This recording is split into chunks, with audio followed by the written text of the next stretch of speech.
sakafo mifandanja sy ara-pahasalamana ampiasao ny Elvia soja sy Elvia tournesol. Elvia manolotra ho anao ny logité. Bijouterie Santia, mividy volamena. Galerie Arena Antanmen, box 15 sy box 37. Tiara, ny tsirony voankazo manolotra anao ny logité. La saveur ultime des fruits. Avec Softex, je me sens bien. Softex vous présente logité. Softex, pour nous, est tellement nous. Roapoltaona ny kolokoloana ny zanatsika. Patapon manolotra ho anao ny logité. Efa 100 ariary zao singa ny iray. Dès maintenant, choisissez parmi nos formations et rejoignez Le CNAM vous présente logité. Apprendre au CNAM change votre vie. Yes, oui CNAM. Ny dentifrice en shore manolotra anao ny logité. Dentifrice en shore, nify salama, fiainana salama, amin'ny vidiny arivo ariary. Paperline, le choix de votre succès. Les dernières actualités avec le JT et la carte Visa Mvoul. La carte Visa Mvoul, une carte internationale, sans engagement, sans compte bancaire. Le monde entier accepte Mvoul.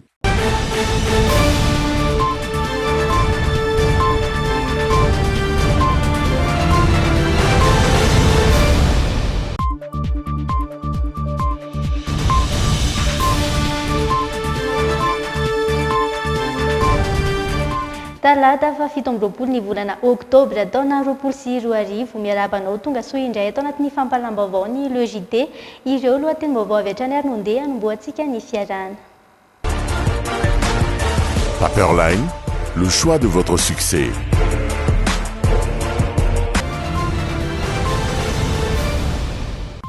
Tsy andray anjara amin'ny fifidianana lohana izay atao ny 12 desambra izao ihany koa ny mpanolotsaina antoko politika madio na APM.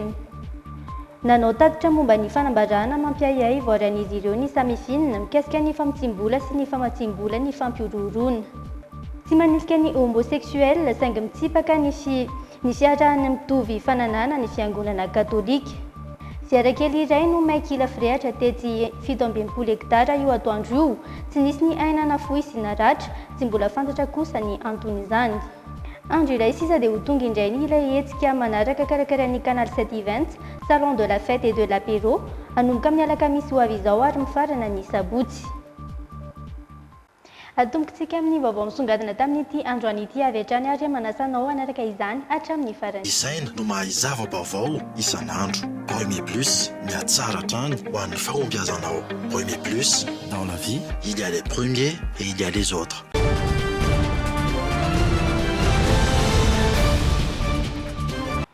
Tsy andray anjara amin'ny fifidianana lohorona izay atao ny 12 desambra ihany koa ny mpanolotsaina antoko politika madiona ny APM nandritra ny nananganana ny birao ny antoko tany amin'ny faritra Atsinanana tamin'ny fomba ofisialy androany no nanambarana izany.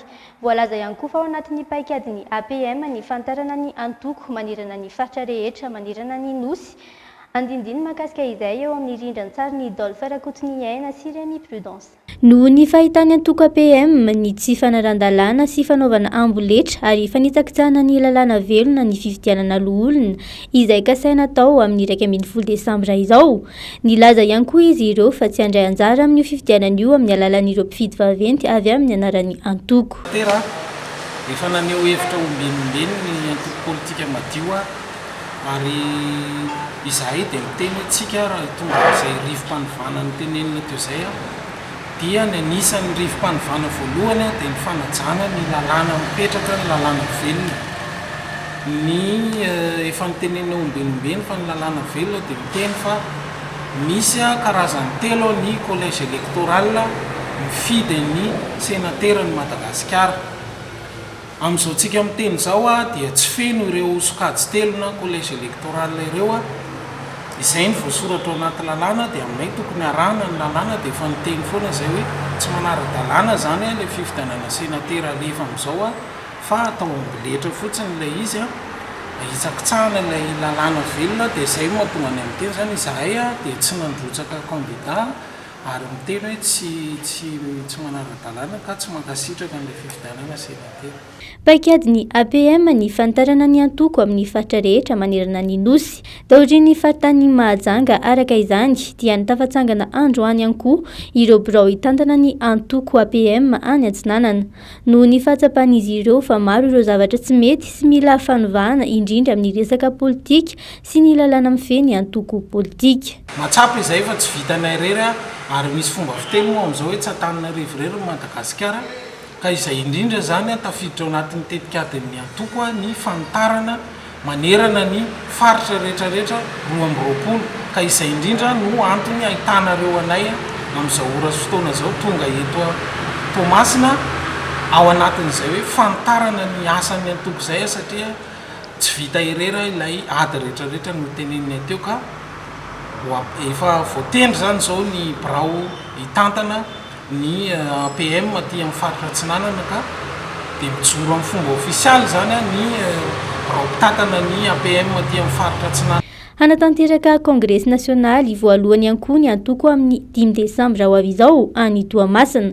Anamarihana ny 15 taona nijoroan'ny antoko APM teto amin'ny firenena. Miantso ny rehetra ao amin'ny faritra Antsinanana noho izany izy ireo dia raha hanatrika izany fivoriana izany. Nampitsahatra ny fitrandrahany ireo doby 4 eto Madagasikara ny British Petroleum, orinasa britanika mpitrandraka solika. Mbola sarotra ny ametrahana tontolo fampiasam-bola milamina eto Madagasikara, mikatso avokoa ny ankabeazan'ny tetikasa goavana. Tsy ny British Petroleum irery nefa ny orinasa nisitaka tamin'ny famatsim-bola teto Madagasikara. Fanazavana. Nampitsahatra ny fitrandrahany ireo doby 4 eto Madagasikara ny British Petroleum, orinasa britanika mpitrandraka solika sy akoranafo. Nisintaka tamin'ny tetikasa fitrandrahana izy ireo ka nanome taratra ny fahasarotan'ny fanarahana amin'ny gouvernemanta ankehitriny izany, hoy ny fandinihan'ireo mpanao gazety vahiny. Mifandray andalana amin'ny fisitahan'ilay orinasa lehibe aty Afrika ihany koa anefa io fampitsaharana fitrandrahana io. Mbola sarotra ny ametrahana tontolo fampiasam-bola milamina eto Madagasikara, mikatso avokoa ny ankabeazan'ny tetikasa goavana. Efa naneho ny finiavany hanatsara zavatra ny ministry ny Arenakibon'Tany Fidiniaina Ravokatra, saingy tsy nankatoavan'ny fitondrana ny fangatahan'ny British Petroleum hanafoanana tanteraka ny tataoketra TVA amin'ireo fampiasam-bola ny aty Madagasikara. Hatreto ampahany amin'ny hetra ihany no tsy naloa, saingy tsy nahatana io orinasa io ny fepetra io ka tany amin'ny fiandohan'ny taona 2024 no efa nampahafantariny fa tsy mikasa ny trandraka intsony izy ireo. Mibatra ny taratry ny toe-karena malagasy raha tsy misy fijerena akaiky. Efa nanao tatitry ny FMI manoloana ny endriky ny fampivoarana vinavinainy. Mitotongan'izay tsy izy koa nefa ny ariary ka tsy maro toerana ny fampiasam-bola vaventy na ireo grands investissements. Fa betsaka no mbola tsy mahafantatra ny ady atao amin'ny famitsim-bola sy ny famatsim-bola ny ady amin'ny fampiororona raha ny fanazavan'ny samifina. Ahitana matetika trangana tsy fanarahan-dalàna kosa ny resaka etra, eo ihany koa ny fanondrana ny antsokosokony harem-pirenena. Ny samifina izay tsy ahivina fa voatsela no nanao tatitra momba ny fanambarana mampiayay voarain'izy ireo mikasika ny famitsim-bola sy ny famatsim-bola ny fampiororona. Nanangona ny vaovao miaro Sorojo Ravaka sy Doda Rajarinjato. Fanambarana avy amin'ny banky foibe ny 700 mahery amin'ireo fitoroana famotsim-bola miisa 4,700 voarain'ny samifina tamin'ny taona 2024 raha ny tatitra nataon'izy ireo voatsela akory zay. Fantatra hoe mbola be dia be mihitsy tsy mahafantatra zany hoe ady atao amin'ny famitsim-bola sy ny famatsim-bolan'ny fampiororona zany. Dia tamin'izay fotoana izay zany lehilahy amin'ny ankapobeny hoe inona aby ireo singa izay tsy maintsy hodinihana ary ahoana ny fomba fiasana ao anatin'izay zavatra izay, dia izy aby ireo le tompon'andraikitra isan-karazany izay miara misala manao ny asa io na fanatsarana ny fanadiadiana na ny sampana rehetrarehetra hoe mitoroka aty amin'ny alalan'ny fanambarana fiahiahina ary mefara makany amin'ny fampanoavana raha ohatra ka hitanay fa misy zavatra mitombona ao anatin'ny fanadiadiana nataonay. Raha ny fanazavana trany fanamby apetraky ny samifina ny fampiasana ny intelligence artificielle efa irosona raha teo ny fampiasana ny tontolo nomerika amin'ny fikirakirana ny raharaha izay raisiny samy fihinan-tanana. Tsy miova zany le korba hita mbola ny tsy fanarahan-dalàna amin'ny etra sy ny sisa ihany mbola betsaka ao ny amin'ny fahatseranana, ny fampiasana osoka, eo ihany koa ny resaka kolikoly dia eo ihany koa ny resaka fanondranana tsy ara-dalàna andreo harem-pirenena na ao anatin'ny arenan-kibon'ny tany zany na ny ressources naturelles rehetra amin'ny akapobe. Mivalon'ireo le tombana anankiroa zany no atao karazana ohatrany hoe fetra anankiray hiaingana anaovana an'izay le politika na le stratégie le apaika manana envergure nationale zany na manerana ny nosy zay efa miasa ao anatiny zany zay efa 2 volana angamba zay. Isan'ireo nandray anjara tamin'ny dinikasa momba ny fahaiza-mitantana androany ny Samifine sy ny Transparency International. Ho amin'ny rampitso ny avy eo anivon'ny sampandrarany fananantany sy ny commune no andray anjara amin'ny dinikasa karakarain'ny HCDDED na filan-kevitra ambony miaro ny demokrasia sy ny tany-tandalàna ary ny zon'olombelona. Vanim-potoana mampirongatra ny pesta sy ny tazom-boka ny volana oktobra miditra novambra sy mandritra ny fahavaratra. Ny faritra atsimo atsinanan'ny nosy no mbola tena ahitana trangana tazom-boka be indrindra eto Madagasikara. Fadina hoy ny avy eo anivon'ny Ministeran'ny Fahasalamana ny manao dokotera tena amin'ny aretina pesta sy ny tazom-boka. Mahakasika ny coronavirus kosa mila mitandrina hatrany ny rehetra amin'ny fanajana ny fepetra ara-pahasalamana. Fanazavana. Fito amby 7 sy 700 ny olona maty ny tazom-boka teto Madagasikara tamin'ny 3 volana voalohany ny taona 20 sy 20. Tranga manodidina ny 900 sy 300 sy 9 sy 4 no hita tamin'izany. Saika tany amin'ny faritra atsimo atsinanana fadifafito vonany sy atsimo andrefana ary Sofia. Fadina ny manao dokotera tena hoy Dr Kotoarivony Manitra. Niakatra ny tahan'ny olona mitondra ny tazom-boka dia ny faritra atsimo atsinanany nosy iny. Any Befotaka, Farafangana, Midongy, Vangaindrano, maromaro ireo district izay ahitana fiakaran'ny tazom-boka, ny olona mitondra ilay aretina tazom-boka zany. Ny fanahitsika dia ny hoe sao dia hitarika valana aretina sy fahafatesana ireny tazom-boka tsy voatsabo ireny. Betsaka mantsy ny olona tratra n'ilay tazom-boka tsy mamonjy tompo-pahasalamana fa manao dokotera tena dia mihinana rehefa ampidinana hafanana fotsiny ihany maimaim-poana ny fitsaboana tazom-boka eto Madagasikara rehefa eny amin'ny tompo-pahasalamana ianao. Tamin'ny taona 20 sy 20, olona 750 sy 900 no maty ny tazom-boka tamin'ireo 900 sy 1 sy 1 tapitrisa tratran'izany. Itsankilany fiandohan'ny vanim-potoana ny pesta ihany koa ny volana oktobra. Ny tombony isan'ny olona tratran'ny pesta tamin'ny taona ity mihoatra ny tamin'ny taon-dasa araka ny tatitra avy amin'ny braon'ny firenena mikambana misana ny fandrindrana ny asa ho an'ny maha-olona. Tsy azo atao ambanin-javatra ny fitsaboana azy. I raha malala fa ny aretina pesta aretina avy amin'ny voalavo sy ny parasy. Ny parasy no mitondra ilay bakteria kely ho any amin'ny olombelona ka hiteraka ilay aretina pesta. Ny aretina pesta dia manomboka matetika amin'ny ataontsika hoe pesta atody tarimo. Raha vao misy atody tarimo mihitsy zany ka tsy nisy fery na tongotra na tanana na ny tarehy fa hoe tonga dia nahitana atody tarimo dia manantona tompo-pahasalamana retopoko. Mora ny mitsabo ny aretina pesta atody tarimo fa mora mahafaty koa izy raha avela fotsiny amin'izao tsy tsaboana. Ilay tsaboana resahako eto dia fitsaboana eny amin'ny tompo-pahasalamana. Aza manao dokotera tena na mieritreritra hoe zavatra hafa no antianana meloa aleo manatona tompo-pahasalamana. Manoloana ny coronavirus kosa manentana ny vahoaka hatrany ny Ministeran'ny Fahasalamam-bahoaka amin'ny mbola anajana hatrany ireo fepetra ara-pahasalamana napetraka mba entina iarovana ny tena amin'ny fianaky ny coronavirus. Niakatra ho 7.5 ny tahan'ny fitondrana ny tsimikaretina tamin'ny herinandro 7 nisian'ny coronavirus eto Madagasikara raha toa ka 4.7 izany tamin'ny herinandro 12.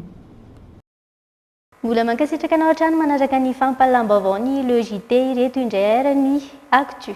Mpianatra tsy aizaina no mahay zava-baovao isan'andro. Premier Plus, miatsara hatrany ho an'ny fahombiazanao. Premier Plus, dans la vie, il y a les premiers et il y a les autres. Tsy manilika ny homosexuel saingy mitsipaka ny fiarahany mitovy fananana ny fiangonana katolika. Ny vohitra io nandritra ny fanazavana nentiny Monseigneur Andriatsoavina Jean Pascal évêque mpanampy atao anatin'ny diocèse n'Antananarivo. Nitondra ny fanazavana ihany koa ny lanja ny sakramentany mariazy amin'ny fiangonana katolika izay mifanohitra amin'ny hevitry ny hoe union civile izay novoizina. Ka niteraka resabe sy ady hevitra teny Andohalo ary mamintina amintsika ny fanazavany Monseigneur Andriatsoavina Jean Pascal ary miarosorozo ravaka sy dodara arjaranjato. Voambolana roa tsy mitovy saingy ny ninana fangaro ny cohabitation civile nampiasain'ny Papa François sy ny union civile nentin'ny mpiasan'ny serasera nandikana ny nolazain'ny Papa Ray Masina ka nahatonga ny resabe tamin'ny tambazotra sosialy sy niteraka orohorotsaina ho an'ny mpino katolika. Nisongatony io androany tamin'ny fanazavana nentin'ny Monseigneur Jean Pascal Andriatsoavina évêque mpanampy ato anatin'ny diocèse n'Antananarivo izay manamafy ny fanambarana nataon'ny cardinal Tsarazana Désiré omaly 20 oktobra. Ny cohabitation civile zany na le ataontsika hoe convivence civile resahana eto dia tsy resaka cohabitation amin'ny olon-droa no tena intéressant fa fiarahamonina manontolo zay le convivence civile zany. Dia eo ny ankohonana ny fiangonana ny firenena ny fiarahamonina zao tontolo zao. Io zany le niteraka resabe io. Tsy niteny mihitsy ny fiangonana hoe manana zo anorina fianakaviana atao amin'ny teny frantsay hoe fonder une famille, fa kosa manana zo izy iaina eo anivon'ny fiarahamonina sy eo anivon'ny fianakaviana. Hevitra roa goavana samy hafa tsy tokony hafangaro reo zany. Amafisin'ny évêque mpanampy ato anatin'ny diocèse n'Antananarivo fa tsy manilika ny homosexuel ny fiangonana katolika saingy tsy afaka hanova ny asa ny sakramenta. Voakasika izany ny mariazy izay fiombonam-piainan'ny lahy sy ny vavy no amaritan'ny fiangonana katolika azy.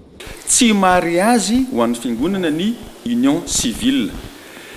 Ny nina tsy napoitra tamin'ireo aina aman-jery sy ny tambajotra sosialy maneran-tany mihitsy ny fanazavan'ny papa momba ny atao hoe mariazy.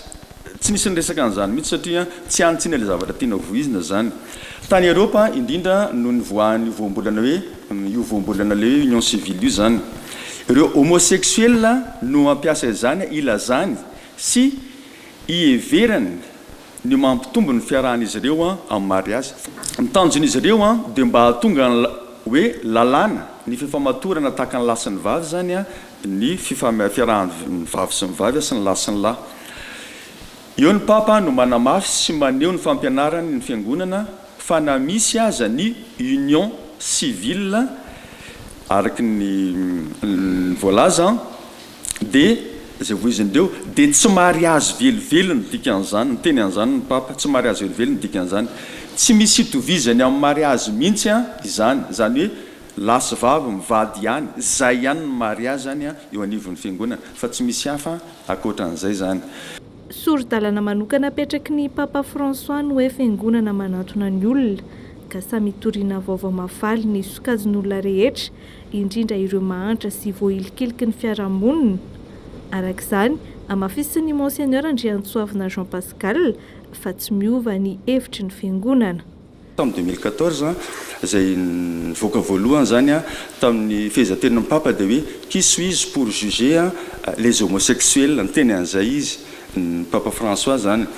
Dia nandritra ny resaka tamin'ny mpanao gazety tany anaty avion le avy any Rio de Janeiro zany izy no niteneny io zavatra io. Tsy nanohana velively ary tsy hanohana naoviana ny fiarahana mitovy fananana ny fiangonana katolika. Zavatra tsisy mihitsy zany satria nansoratra masina raha dia efa miteny an'izany hainareo tsara fa Sodoma sy Gomora dia izay ny antony nanapotehana azy. Andriamanitra tsy manameloka ny olombelona fa manameloka amin'ny fahotana. zay ny antony tsy anamelohan'ny fiangonana na hitsarany fiangonana andreny olona ireny zany. Tsy ny olona no ahilika fa ny ataony no lazain'ny fiangonana kosa hoe tsy mety. Adito goavana no miandry ny isam-pianakaviana amin'ny fanabeazana ara-pananahana, analavirana ny fihoaram-pefy sy ny fiheveran-diso mikasika ny vatana sy ny fananahana, hoy ny Monseigneur Andriantsoavina Jean Pascal. No mariany teo ampamaranana ny resany fa fahadisoana goavana ny fanjikana vilana na fanovana ny tenin'olona iray ampisavorovoroana Saint-Bahoaka.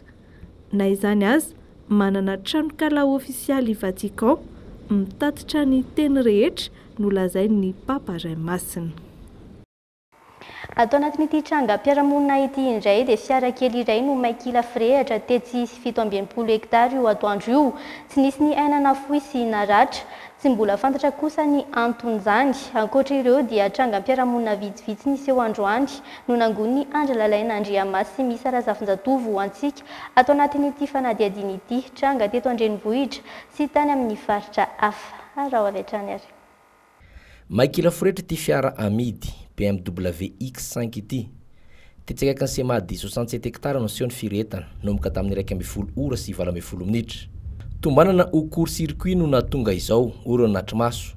Raha araka ny fitantarana Natrimaso hatrany dia nentin'ny tompo mba ho sasana na atao lavage ity fiara ity no ny zavatra mipoaka tampoka avy tao anatiny ka natonga ny firetana. Nezaka namonjy ihany ny manodidina, torak'izany koa mpamonjy voana izay tonga teny an-toerana tao ny antson'olona azy, saingy vetivety dia nitatra ny afo. Vokany, izao kila firehatra tsy nisy ndraisin'izao ntsony. Sova tsy nisy naratra sy ainana fohy. Eo amin'ny vaovao ny trangam-piarahamonina hatrany, lehilahy roa samy hafa no voasambatra amin'ny polisy miasa amin'ny poste de police Ampefilo tamin'ny herinandro lasiny. Ny iray nendaka vehivavy 17 taona dia tsy manarin-tsoa. Ny antso vonjony amin'ny fanendanana azo azy izy. Tsy lavitra teo nefa ny mpitandro filaminana ka avy hatrany dia nandray ny andraikina nanenjika ity mpanendaka. Tsy lavitra teo dia tratra ity farany ary avy hatrany dia noentina teny amin'ny poste de police nanaovana fanadihadiana. No nitaotry ny valifaty dia napakevitra ilay vehivavy fa tsy ametraka fitoriana. Ankoatra io, nandrina fanaramaso fotoana ela, ireo mpanao asa ratsy mampiroro amin'ny lalana miazo an'ny U-prime iny.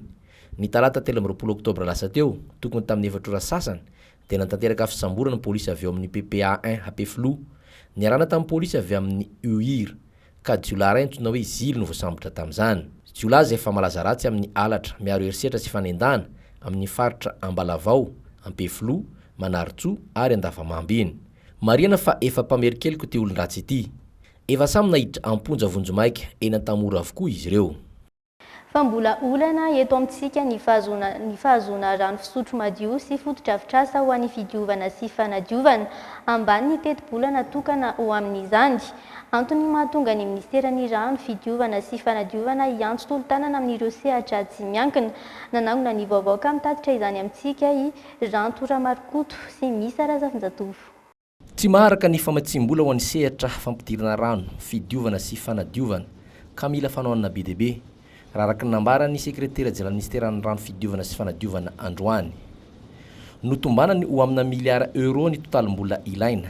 Isan'ilany izany ny fiarovana sy fikajina ireo fotodrafitrasa, miampy ny fitsinjovana ny tontolo iainana ary ny fitantanana ny fako.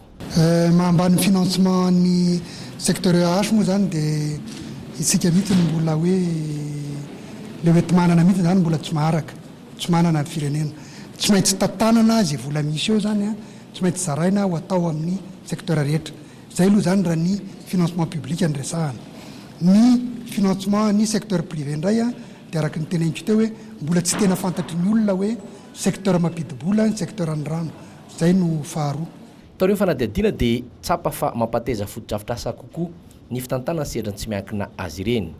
Tokony ho sehatra mampidi-bola fa tsy sosialy fotsiny ihany koa ny sehatra ny rano fisotro madio, fidiovana sy fanadiovana ka iantsona ny mpampiasa vola tsy miankina. Ao anatiny zay fampivoarana ny secteur ohatsinisy ma hygiène zay ny fampiroborovona ny sehatra tsy miankina. Fa tsy hoe miankina amin'ny sehatra tsy miankina ray manontolo satria misy asa zay tsy maintsy atao amin'ny fanjakana. Ohatra hoe ny investissement, ny gros investissement rehetra dia tsy maintsy fanjakana manao azy fa atsona nefa ireo tsy miankina. Raha maka ohatra hoe raha mahita tanàna anankiray vatombatiny na lehibe ka matafiditra 100 ny famatsiana ny tsy miankina, efa azo lazaina hoe zava-dehibe. Fa ny 100 zany no hitadiavantsika famatsiana avy any velany na amin'ny alalan'ny famatsimbola mpanjakana. Ho fampahafantarina izany sy fiantsona ny mpisehatra rehetra mba handray anjara amin'izay sehatra izay dia nisy ny fikarakarana ministeran'ny rano fidiovana sy fanadiovana atrikasa na nazavana mikasika ny 3P na ny fiaramiasany miankina sy ny tsy miankina eo amin'io sehatra io. Fa ankoatra ny fitsidihana ny renirano ny Fao any amin'ny distrika ny Tolanaro no jerena manokana ihany koa ny fomba iarovana ny ala ary ny kaskady manatantely sy tsy tonga ambarika. Nodinihana ihany koa ny fomba ahafana mitrandraka ny rano hamatsiana ny any Androy. Mitatra ny vaovao miaro sorojo ravaka sy Doda Razaranjato. Ala mikitroka no manodidina ny kaskady manatantely ary tafiditra ao ny ala ny tsy tonga ambarika izay mitahiry harena voajanahary maro. Tonga nitsidika tany an-toerana ary ny minisitry ny rano sy ny minisitry ny tontolo iainana nijery fotony izay fomba ahafana mitrandraka rano hamatsiana ny faritra Androy. Ny rano dia aina ary ny fifandraisany ny rano miaraka amin'ny tontolo iainana dia zava-dehibe satria raha tsy misy ny fitantanana ny loharano dia tsy afaka mahazo an'ilay rano. Vahaolana foezaka hoe afaka mieritreritra manao rano anaty sachet akoatra ny rano na ny forage efa ho atao any atsimo. Ny rosoana tahoriny izay ny dinika niaraka tamin'ny mponina tao amin'ny commune Sonerana distrikan'ny Tolanaro. Ny karohana vahaolana ny fampihenana ny tsindry mianjady amin'ny ala. Mifanindran-dalana amin'izay ihany koa ny vahaolana ara-piariana noho ny ankamaroan'ny mponina mivelona amin'ny famokarana arina fandrehatra. Misy fifandraisana goavana be ny resaka rano sy ny ala. Rehefa potika ny ala dia mihena na tsy misy mihitsy ny rano izay fantatsika fa tena ilain'ny faritra atsimo amin'izao fahamaintany sy fotoanan'ny kere izao. Miaraka amin'ny gendarmerie pirenena mihitsy zany izao ny opération ho ataontsika mba hanesorana an'ireo olona izay manisy tsindry amin'izany faritra arovana izany. Tafiditra tao anatin'ny fandaram-potoana ny fitsidihana ny reniranon'ny Fao izay renirano lehibe any amin'ny distrikan'ny Tolanaro ka anatin'ny vina ny fitarihana ny reniranon'ny Fao any Amboasary sy Androy. Ny rano izay tsy natao hosotroana ihany fa singa manan-danja hifaharan'ny fahombiazan'ny fambolena ihany koa. Ho an'ny maresaka avy any ivelany kosa indray ny presbitera Ramkalaoan Noavel no olo ny fiangonana anglikana voalohany lany filoham-pirenena tao Seychelles nitarika tamin'ny salanisa 425 isanjato izy teo alohan'ny Fordanie sy Saint-Ange Marie nitondra ny firenena nandritry ny 740 ny antoko misy an'ny Fordanie filoham-pirenena teo aloha izy nikendry ny ARS indray tamin'ity fividianana ity. I Ramkalaoan Noavel indray no hitantana ny nosy Seychelles rehefa lany nandritra ny fividianana filoham-pirenena nataony 14 oktobra lasa teo tany an-toerana. Nivoaka androany ny voka-pividianana nitarika tamin'ny salanisa 455 isanjato izy fa 425 sy 5 sy 3 alina nanaraka azy Fordanie filoham-pirenena teo aloha nanana salanisa 325 isanjato amin'ny isambato 770 sy 7 sy 2 alina. Candidat fahatelo Saint-Ange Marie manana salanisa 2.4 isanjato amin'ny isambato 2.20 sy 1. No hamasinina ao presbitera Ramkalaoan tamin'ny taona 1970 rehefa nianatra teolojia tao Maurice sy tany Birmingham. Niasa tamina paroasy maro izy rehefa niverina tao Seychelles. Nifandray tamin'ny olona maro izy izay niara-ny famojaliana sy fanimbanjimana ny zon'olombelona ataon'ny fanjakana izy izay ny fiangonana no an'ny fikambanana afaka maneho hevitra mahakasika izany. Nanao fianianana tamin'ny alalan'ny haino amanjerim-pirenena Ramkalaoan ny taona 1970 izay nanambarana fa mangetaheta fahafahana bebe kokoa fanajana ny zon'olombelona sy ny lalana misy ny vahoaka ao an-toerana. Efa nirotsaka ho fidinana filoham-pirenena Ramkalaoan tamin'ny 2010 izay nivoahan'ny mpifanandrina tamin'ny Opandresy. Nanomboka ny taona 1970 no lehiben'ny mpanohatry Ramkalaoan. Niato tamin'ny asa maha-presbitera azy izy ny taona 2010 ka niverina nirotsaka ho fidina indray ny taona 2010. Resy James Michel lanefa izy tamin'izany. Manaiky ny faharesen'ny Fordanie filoha ny tantanan'ny Seychelles teo aloha ary nilaza ny anoana ny filoha vaovao mba hisian'ny tetezamita atony. andro iray sisa dia ho tonga indray ilay hetsika manaraka karakaran'ny Canal 7 Event Salon de la Fête et de l'Apéro izany hoe anomboka amin'ny alakamisy ho avy izao ary tsy farana raha tsy amin'ny sabotsy.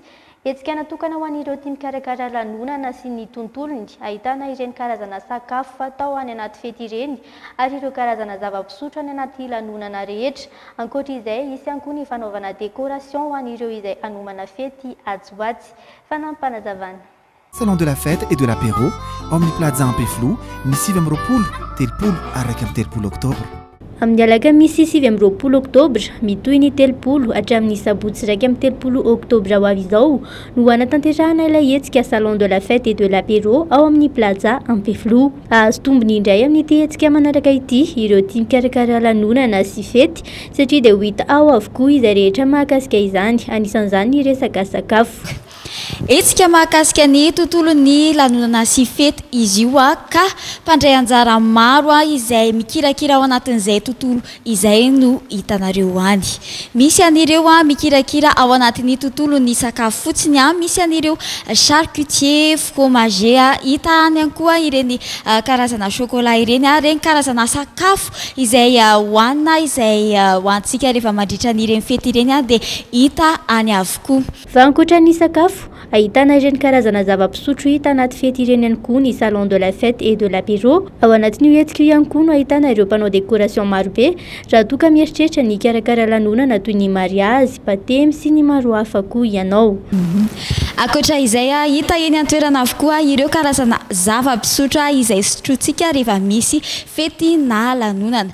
Misy ihany koa ireo mpanao décoration raha toa ka hoe mieritreritra ianareo ny hanomana fety na lanonana atsy-hoatsy, raha ohatra hoe mieritreritra ny hanomana baptême, mariage, anniversaire na reny karazana fety ireny mety avokoa. Amin'izao moa efa manakaiky ihany koa ny Noely sy ny réveillon ka raha toa ka mieritreritra ny hanomana izany ianareo dia afaka tonga dian'izao eny amin'ny Salon de la fête et de l'apéro. Manentana ny rehetra araka izany ho tonga eny amin'ny Plaza Ampeflo manomboka ny alakamisy izao hitsidika ny Salon de la fête et de l'apéro karakaran'ny Canal 7 Events. Roa arivo ariary monja ny vidim-pidirana ary manaraka ny fepetra ara-pahasalamana ny any an-toerana. Fatafatsangana ny Mahajanga ny farany herinandro lasa teo ny ratsan'ny fitsarana misahana ny ady amin'ny kolikoly na ny PAC Pôle Anti-Corruption miezaka miparitaka manerana ny Madagasikara ity sampana ity mba hamongorana ny mpanao kolikoly sy ny heloka mitovy karazana amin'izany. Ho entitra araka izany ny fanenjehana sy ny fampiarana ny sazy araka ny teny filamatra napetraka izy ireo dia ny tolérance zéro. Fanampanazavana iarana amin'ny Ando Ramalantorim-bola sy Eriko Sambatra.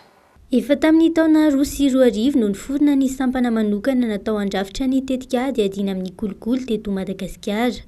Nitsangana ny chaîne pénale anti-corruption narantsana teny anivon'ny fitsarana miandraikitra ireo raharaha mahakasika ny kolikoly sy ireo heloka mitovy karazana amin'izany. Niova ho chaîne pénale économique anti-corruption indray ny taona 2010 izay miady amin'ny famotsim-bola sy ny famatsiana ny asa fampiroboroboana sy ny fanagiazana ireo vola sy fananana jivo-pirofo ny nahazonazy tamin'ny fomba tsy ara-dalàna. Hita fa misy fandraisana amin'ny heloka be vava avokoa izany ka mizotra amin'ny fampiarana ny fisorohana ireo voalaza ireo ny PAC amin'izao fotoana izao ary miezaka mielo manerana ny faritra rehetra eto Madagasikara. Ny fototra ijoroan'ny PAC dia izy io misy lalàna 2016 sy 2021 tamin'ny 16 zay rehefa nitohy ny resaka nataon'ny fitondrana sy ireo mihevitra fa hoe efa fotoana tokony anatsarana amin'izay na ampihenana farafaratsiny ny ady amin'ny ampianarana ny endrika kolikoly samihafa. Tamin'ny farany herinandro lasa teo no notokanana tamin'ny fomba ofisialy ny fitsarana miady amin'ny kolikoly na PAC any Mahajanga. Tanjona ny ampihenany kolikoly eto Madagasikara farafaratsiny mba tsy ho verimaina ny dingana efa natao. Sarotra ny ady hoy ny tompon'andraikitra tany an-toerana tsy mora ihany koa ny mitady pirofo. Rehefa feno araka izany ny fepetra dia tsy maintsy ho entitra amin'ny fanenjehana sy ny fampiarana ny sazy avy hatrany izy ireo. Araka ny teny filamatra hoe tolérance zéro, samy tompon'andraikitra ny tenany avy ny tsirairay manoloana ny lalàna. ny fiombona amikoa sy ny fiombonana amin'ny tanjona izay hotratrarina amin'ny reto mpiara-miombonantoka rehetra ireto amin'izany tanjona izay tsy azontsika iodivirana izany satria dia tena fanetribe ny firenena. Hita zany ny mahazava-dehibe ny fametrahana n'ireo paky rehetra amin'ireny voaparitany eto Madagasikara izay misy enina dia hiazakazaka zany ny ministera ny fitsarana miara-miasa amin'ny coordination ny pôle anti-corruption mba hametraka indray zany izay pôle anti-corruption. Eny Tsararano ambony no misy ny paky ao Mahajanga no tanterahana nandritra ny fitokanana ny toerana ny fametrahana ny fitsarana araka ny andraiky ny avy. Mpampanao lalàna, mpanao famotorana sy mpitsara mpamokatra didy. Nisy ny fanolorana fanampiana ara-pitaovana avy amin'ny PNUD toy ny fanaka, solosaina ary fitaovam-pitanterana. Marina fa ratsan'ny paky faharoa nitsangana eto Madagasikara ity any Mahajanga ity ary efa hoepetidavana ny faritra hafa ametrahana ny paky fahatelo indray ireo tompon'andraikitra amin'izao fotoana izao. Fa mbola olan'ny orinasa eto Madagasikara ny tsy fahaiza-mitantana fa tiatokantrano matetika no ateraka izany noho ny tsy fahalalana ny paikady mahomby ahafahana misoroka ny fandaniana fahatany sy ny fandaniam-potoana ao anatin'ny orinasa. Tokony homena sehatra araka izany ireo mpiasa rehetra aneo hevitra amin'ny olana sedrainy ao anatin'ny orinasa mba ahafahana mijery ny fomba entina hampandrosoana ny orinasa. Paikady mahomby ny lean management. Fanazavana iarana amin'ny Dol Farakotiniaina sy Rémy Prudence. Manana tombony ireo olona na orinasa izay manaraka fiofanana na amin'ny alalan'ny fomba fisainana na fomba fanao na haitao anatin'ny orinasa iray. Isoroana amin'ny fandaniam-poana toy ny fotoana, vola sy ny fananana. Isan'izany ny fampiarana ny lean management ao anatin'ny orinasa ahafahana manatsara bebe kokoa ny vokatra sy manafaingana ny fomba fiasa. Lean management moa zany raha fintina hoe inona ilay izy dia fomba fisainana, fomba fanao haitao izay atao ao anatin'ny orinasa anankiray amin'ny alalan'ny fampiarana moa zany izay approche lean izay. Ny lean moa zany dia nampahafantarana tamin'ny voalohany satria méthode japonaise izy io ny Toyota namorona anazy voalohany ary ahafahana indrindrandrindra manala ireo fandaniana fahatany izany hoe ny anti-gaspillage zany resaka gaspillage na fotoana, vola, fananana sy ny sisa dia io approche lean io zany raha ohatra ka appliquena ao anaty orinasa anankiray dia ahafahana manatsara kokoa ny vokatra, manafaingana kokoa ny fanao dia miara-miasa miaraka amin'ireo mpiara-miasa ao anatin'izay fanalana ny fandaniana fahatany rehetrarehetra izay. Orinasa iray araka izany no nanome fiofanana sy fanarahana ireo orinasa lehibe natetika saliana amin'ny resaka lean management. Nampafantarina ny mahakasika ny lean management mba ahafahana manampy ireo orinasa sy tetikasa ireo hamokatra kokoa amin'ny alalan'ny fiofanana. Nampahafantarina teto toy ny ahoana tokoa moa zany lean management ahoana ny ahafahan'ny lean management manampy ireo orinasa sy tetikasa mba hamokatra kokoa na ho efficace kokoa amin'ny alalan'ireo formation sy accompagnement izay ho atolotra ny ACPE sy ARIMA. Araka ny tenena atao moa zany ACPE dia orinasa kanadiana dia ireo formation izay rana miaraka amin'ny ARIMA eto amin'ny Tamatavy eto amin'ny faritra Tamatavy dia azon'ireo olona izay mandray anjara certification canadienne zany na diplôme canadienne dia miaraka amin'ny diplôme malagasy certification malagasy izay rana miaraka amin'ny ARIMA. Orinasa lehibe maromaro manerana ny nosy amin'izao fotoana izao no efa mampiatra ny lean management. Amin'ny 9 sy 17 novambra izao kosa no isy fiofanana ho an'ireo orinasa natetikasa any Toamasina ary izay na ho isam-bolana ny isin'izany. Fa iny vaovao iny ihany koa no antsika miampita amin'ireto fanadihadiana doka varotra ireto. Manana tolotra goavana ho an'ireo tia lamaody indray ny hividy ao botika. Mividy kiraro iray dia mahazo iray, maro ny fihenam-bidy. Ny andinindiny mahakasika izay arahina ato anatin'ity fanadihadiana doka varotra ity.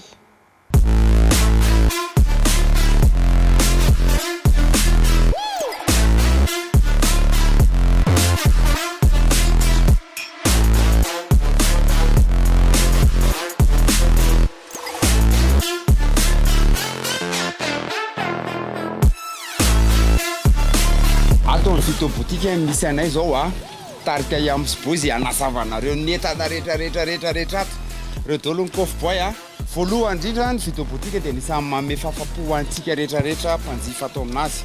Faharoa manarakarak'izay mora be netana reto zao nanaovany tato daholo reto vidiko vidy an'ity ianao vidiny 30 000 ariary fotsiny tonga dia mahazo an'ity na kofoboina sy pakely ho an'izay ty mandehandeha dia mety na mademoiselle na mbola bebe na efa milay be qualité amin'le right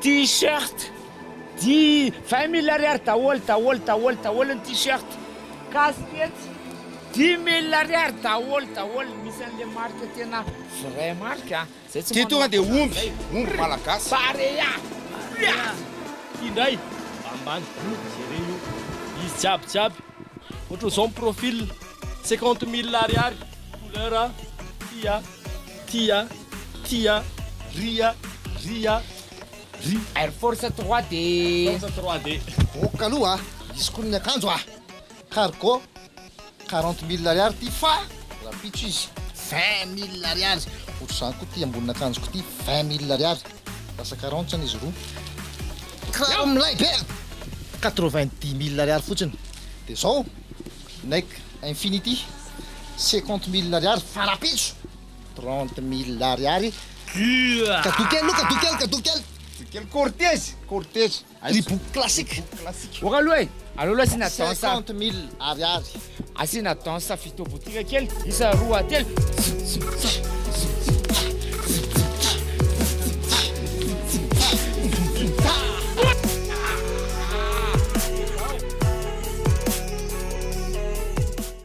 izao indray isika dia naraka ny tolobarotra avy amin'ny lakoziko tranombarotra izay mivarotra ireo fitaovana fampiasa ao an-dakozia matianina azony rehetra jifaina eny amin'ny riana voalohany eny amin'ny Victoria Plaza Antanimena ireo fitaovana ireo fanadihadiana avy hatrany ary zay eto amin'ny lakozia androany dia anolotra fianam-bidy ho antsika amin'ny matériel professionnel fa azo ampiasaina ao an-trano atombokitsika amin'ity mixeur professionnel aty izy ity dia amin'ny vidiny tena mirary 120 000 ariary fotsiny sady professionnel izy ity zany hoe raha miasitsika zany mivarotra jus azosika ampiasaina misy garantie 6 mois izy ity ho antsika leo manolo mixeur foana ao an-tokantrano na koa hoe tsika miasa zany tsika professionnel dia mety amintsika izy ity amin'ny vidiny mirary ozy ateo 120 000 ariary fotsiny ny mampiavaka azy dia le plastique azy ity matevina tsara zany hoe plastique épais afaka hitotona glaçon afaka hitotontsika hena zany hoe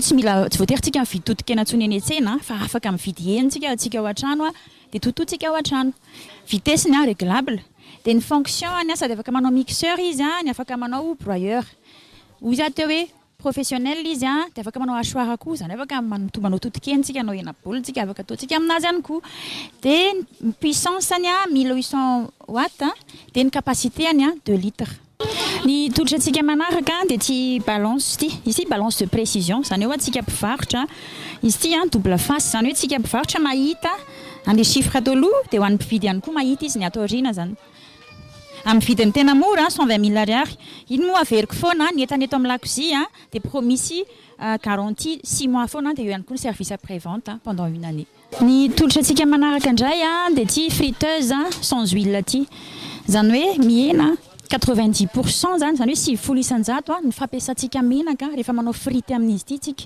zany hoe ny fampiasana azy dia maka pinceau tsika asitsika menaka dia hosoratsika ao anatiny ao le menaka iny dia alefatsika le frity zany hoe mety tsara izy ity ho an'ny olona manao régime ho an'ny olona mitandrina ny fahasalamana akoatran'ny fanaovana frity dia mavita zavatra maro ihany koa izy ity afaka anaovantsika rôtisserie izy anaovantsika grillade anaovantsika cuisson anaovantsika four zany afaka mahandro tongotr'omby tsika ao anatiny afaka manao gâteau tsika ary izy dia économique satria tsy mihinana menaka zany rehetra zany ny tolotra antsika manaraka indray dia ty multicuiseur ty izy ity dia afaka anaovantsika zavatra maro be fa ny tena mampiavaka azy rehefa tsika le manao tongotr'omby iny mahandro tongotr'omby iny le mandany charbon be iny dia tsy mila an'izay intsony fa miaraka amin'izy ity 20 minutes dia malemy tongotr'omby akoatran'izay koa nefany afaka andrahoantsika légumes izy afaka anaovantsika cake friteuse rôtisserie four hot pot koa izy ity zany hoe mitazona fanana rehefa tsika mandeha mitsangatsangana en famille iny tonga dia hitintsika izy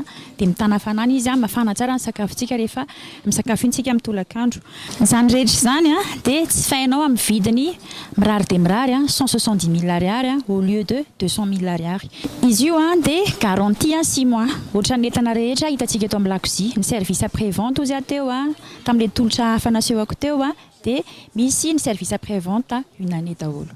Ny toerana hitanantsika dia ato amin'ny immeuble Victoria Plaza, premier étage en face ny Hexagone Hightech. Fa tahaka ny mahazatra trany alohan'ny sarana dia ndeha ho ampahafantarina amintsika ny vinavina ny mety ho toetry ny andro ny rahampitso. Paperline, le choix de votre succès.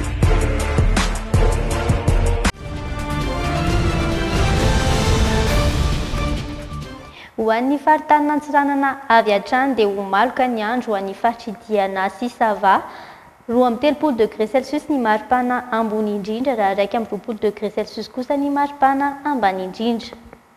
Ifandimy ny rahona sy ny masoandro ary raha inorana malefaka ho an'ny faritra Boeny sy Melaky, 3 degré Celsius ny maripana ambony indrindra raha 20 degré Celsius kosa ny maripana ambany indrindra. Ho maloka ny andro any amin'ny faritra Sofia, hafanana izany aza ny andro, 3 degré Celsius ny maripana ambony indrindra, 4 degré Celsius kosa ny maripana ambany indrindra. Ifandimy ny rahona sy ny masoandro any faritra Betsiboka, 4 degré Celsius ny maripana ambony indrindra, 20 degré Celsius kosa ny maripana ambany indrindra.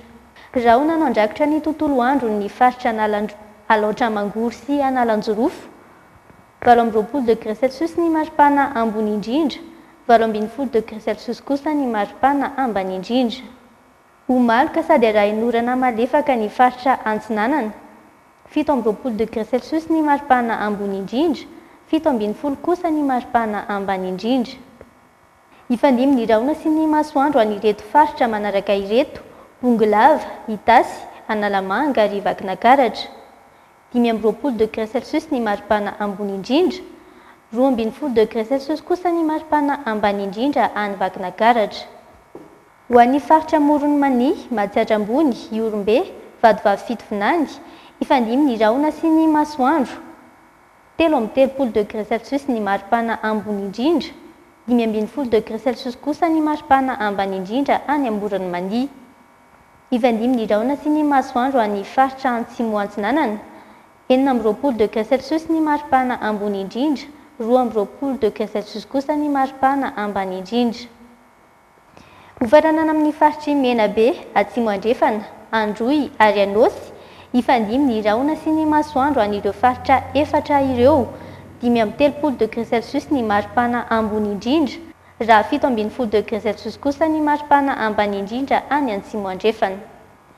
Dia izay indray ary no mamarana ny fampalam-baovao tamin'ity andro an'ity ankasitrahany ianao nanaraka izany hatramin'ny farany, mitohy ny fandarana eto amin'ny fahitalavitra Dreamina, ny tena kosa mamitraka ny mandrapitafa ho amin'ny manaraka indray. Veloma tompoko.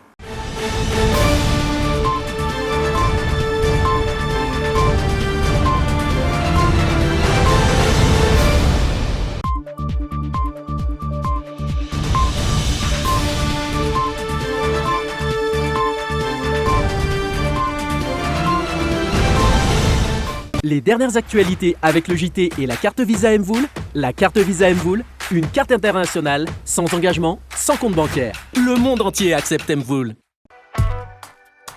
Bijouterie Santia, mi-vite vous l'amène.